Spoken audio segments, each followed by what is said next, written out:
Bonjour à toutes et à tous et bienvenue à nouveau sur la chaîne. Aujourd'hui, nouvelle vidéo, on va parler du French Circuit, étape de Nancy. Bon, je vais passer très vite sur le French Circuit parce que je suppose que vous devez à peu près tous voir de quoi il s'agit. Ça fait maintenant 4 ans, je crois que ça existe. Voilà, on n'est pas à notre coup d'essai, enfin Charles n'est pas à son coup d'essai en ce qui concerne le French Circuit. Donc je passe très rapidement dessus. Donc qu'est-ce que le French Circuit pour le peu d'entre vous qui ne savent pas ce que c'est?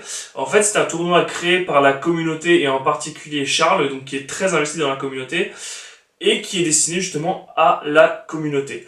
En fait, c'est un tournoi qui débute en deux phases. Les phases qualificatives, où en fait, il y a des tournois qui sont organisés dans chacune des grosses boutiques impliquées dans le développement de Vanguard. Donc on compte pas moins de nombreuses dates. En fait, je pourrais pas vous donner un chiffre exact, mais je peux vous donner la liste. Donc cette année, on a les étapes de Mouveau, Nancy, Strasbourg, Lyon, Montpellier, Rennes, Paris, Nice, Bulle en Suisse, Toulouse et Marseille. Donc voilà, de nombreuses dates et de nombreux tournois de type Shop Challenge, en fait, si vous voulez.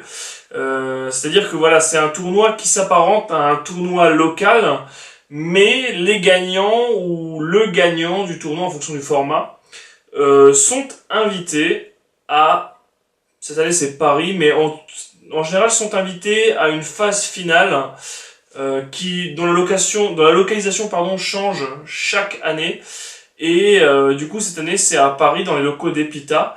Quand je dis invité, en fait c'est pas invité au sens BCS du terme, c'est-à-dire où on a un ticket de train, etc. Non, c'est voilà, on est juste admis à participer en fait à un tournoi qui est juste réservé à tous ceux qui ont remporté leur étape entre guillemets. Et la particularité aussi du French Circuit, c'est que en fait Charles fait en sorte que le format varie chaque année. Et ça c'est, je dois dire, un gros point fort du French Circuit.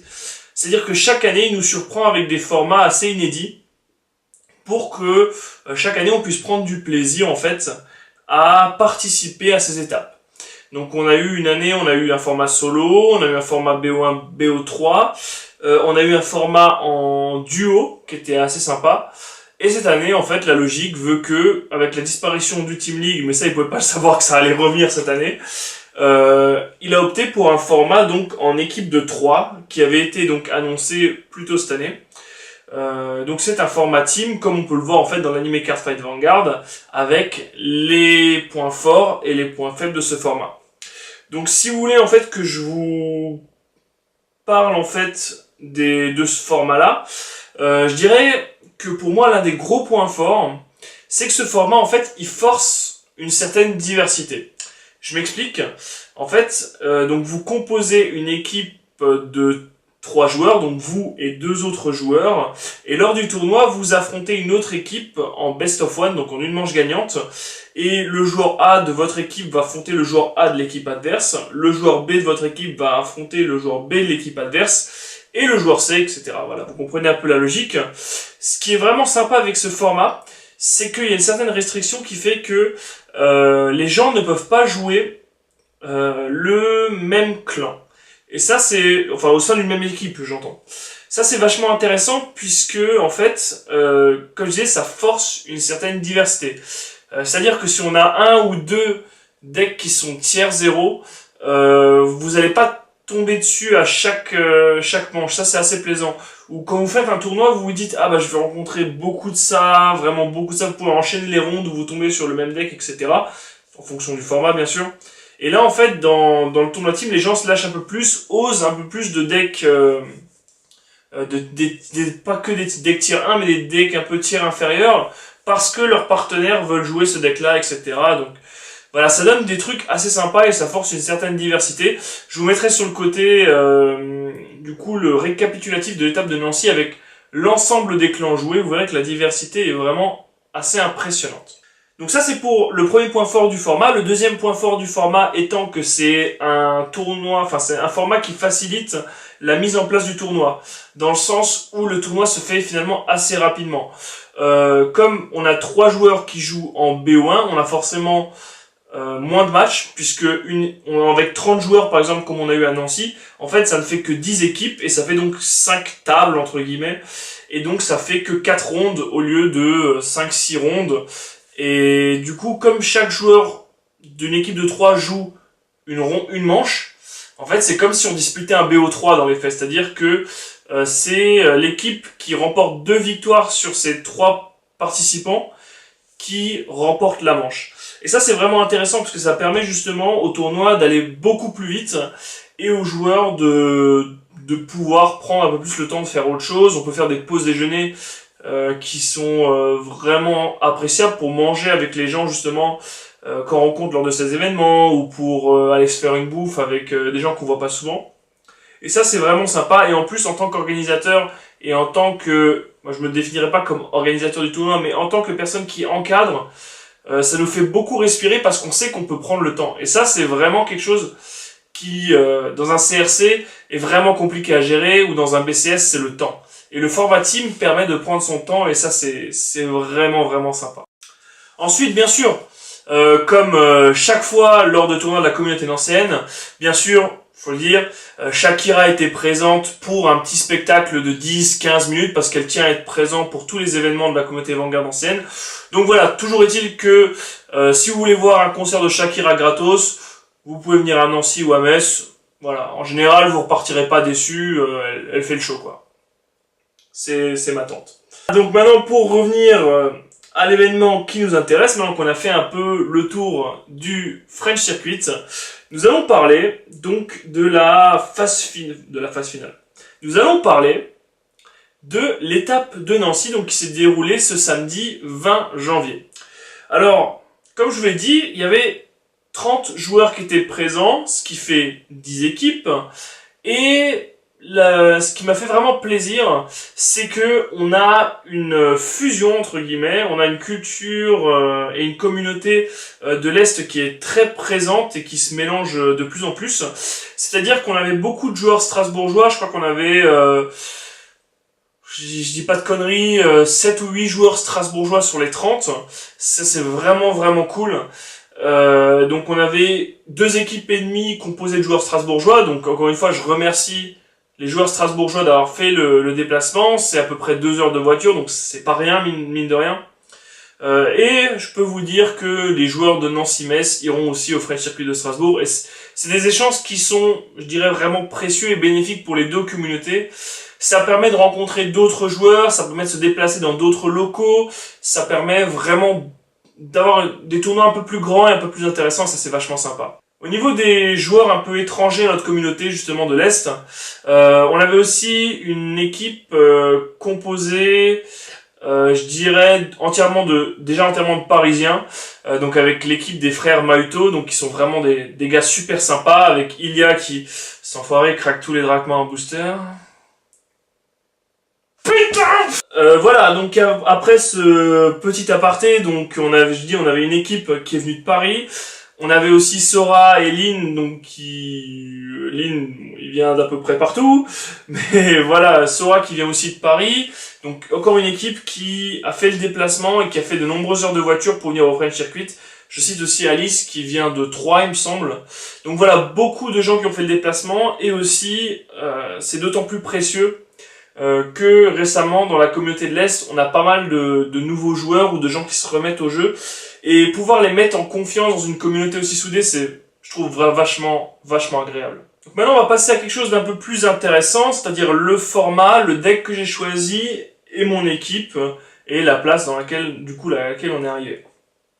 Donc alors, en ce qui concerne le format, donc effectivement le format, on s'en doutait un peu, on aurait beaucoup de Link Joker, quelques Overlords, et après un peu de deck mix quoi, mais on s'attendait vraiment à beaucoup de decks Dilator, et on a été servi puisque Link Joker était le clan le plus représenté dans ce tournoi, et la variante la plus jouée de Link Joker, ça a été Dilator. Donc on va pas vous dire que ça a été une partie de plaisir, parce que Dilator c'est vraiment un deck qui est voilà, c'est un deck qui est assez infernal à affronter. C'est le deck agressif par excellence. Et Voilà, c'est une paire de manches à affronter vraiment. Et on avait aussi quelques overlords. En fait, je vais vous remettre la répartition des clans joués. Le clan le plus joué étant Link Joker, le deuxième étant Kagero, OTT et Aquaforce, il me semble. Voilà, c'était à égalité, donc premier Link Joker et deuxième tous les autres à égalité. En ce qui me concerne, moi, comme je voulais avant tout m'amuser, j'ai choisi un deck qui est un deck rogue, mais néanmoins intéressant. Je vous parlerai de ma decklist juste après. Donc j'ai choisi de jouer OTT, une variante que personne ne joue, qui est la variante Magus. Donc alors si vous ne connaissez pas Magus, parce que vous avez peut-être débuté le jeu à l'RG, et encore il y avait des cartes Magus à l'RG, mais voilà, en fait Magus c'est un archétype de OTT qu'on ne rencontre pas souvent en tournoi. Et en fait, c'est un archétype qui vous permet de regarder constamment en fait la carte du dessus de votre deck.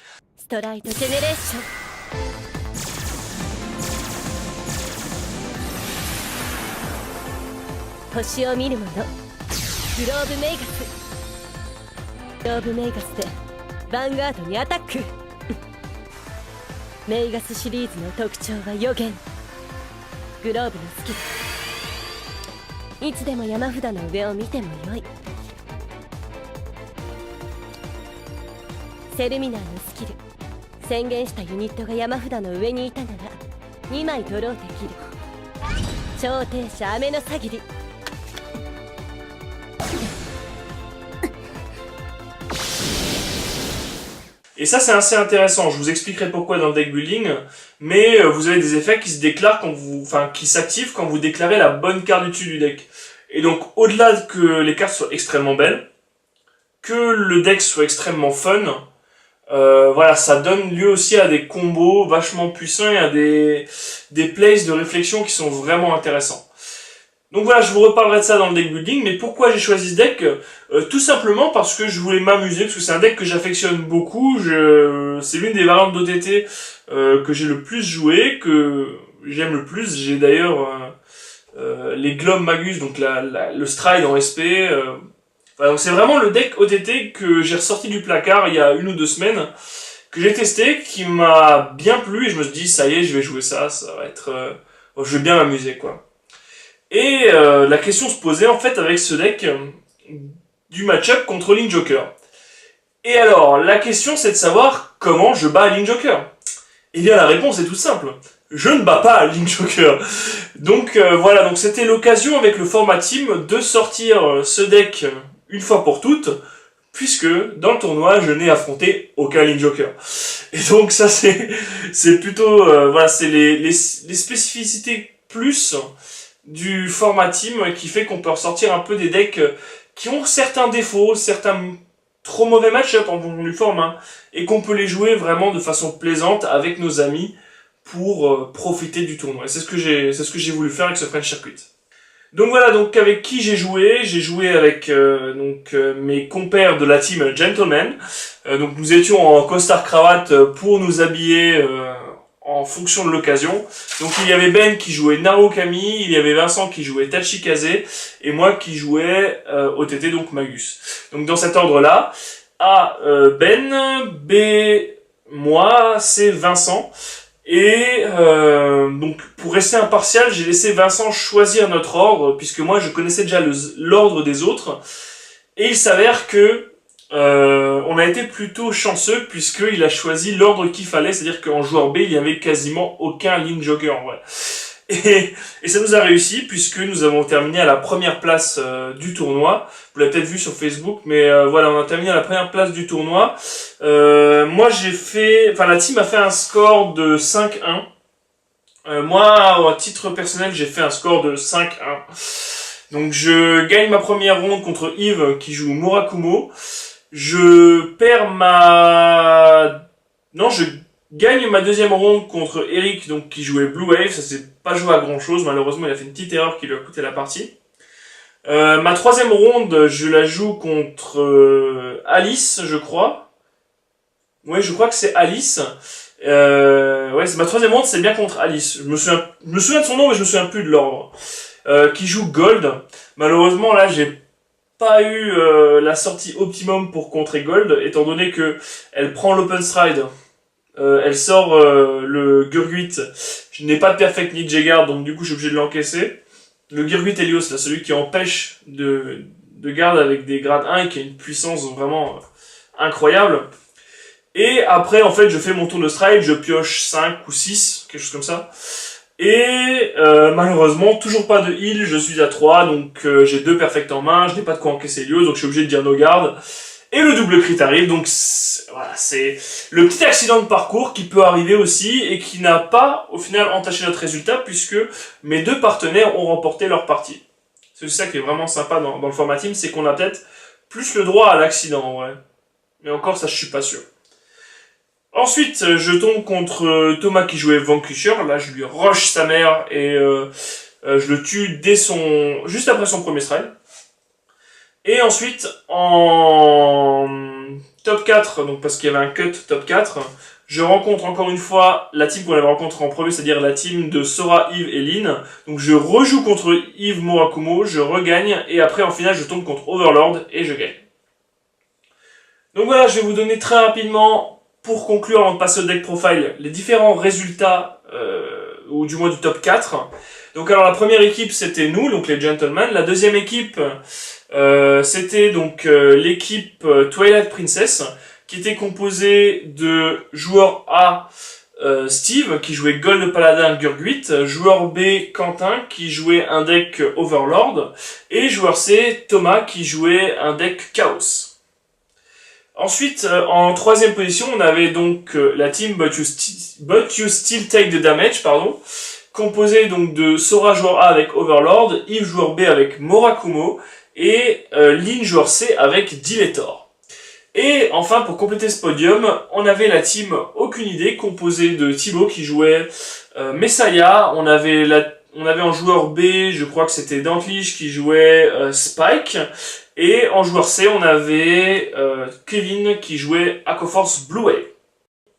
Pour conclure cette vidéo, je voulais remercier tous ceux qui ont participé au French Circuit, ça a été vraiment une super expérience, toujours un plaisir de vous retrouver. Et cette année, encore une fois, je le dis, mention spéciale à ceux qui ont fait le déplacement, qui ont mis en confiance les nouveaux joueurs ou ceux qui revenaient dans le jeu. Je trouve qu'on a passé une bonne après-midi, en tout cas pour moi j'ai passé une très bonne après-midi, je me suis beaucoup amusé avec mon deck Magus. J'espère vous revoir tous très bientôt pour une prochaine étape, pour la phase finale pour les plus talentueux d'entre vous et les plus chanceux. Et sinon, je serai présent aussi au French Circuit de Strasbourg, donc pour ceux qui y vont, j'espère vous revoir très vite là-bas. Merci à tous d'avoir regardé cette vidéo. Encore une fois, mettez un petit pouce en l'air si vous avez aimé. Mettez un commentaire pour dire comment s'est passée votre étape du French Circuit ou si vous comptez en faire une. Et moi, je vous dis à bientôt sur la chaîne. Salut!